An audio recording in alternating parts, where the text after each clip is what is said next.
তুমি চুপ করে আছো কেন? কি করবো?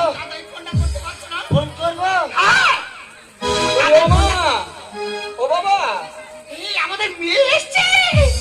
আমাদের মেয়ে গঙ্গা। কি হয়েছে রে? হ্যাঁ, তো আমাদের পাড়ায় নেই তো। তো তোমরা ঘরে এরকম গন্ডগোল করছো কেন? আয় না বাবা, শোন না। এই, তুই তো জানিস তোর ভাই হয়েছে, আর এই ভাই হয়েছে বলে এই মাসিতে নিয়ে এসছে আশীর্বাদ করার জন্য। আর আশীর্বাদ করার পরে কি বলে জানিস? বলে 10,000 টাকা দিতে হবে। একটু বল তো বুঝিয়ে বল। তুই বল, বল। আমি দেখছি। এই বুঝবো মাসি, ও বাবা, কি হয়েছে? তুই এরকম টিকে উঠতেছি কেন রে? এই শালা তুই আরো কোথায় নিয়ে আইছিস? কেন কি হয়েছে? এই আমার শ্বশুর বাড়িতে। এই দেখো,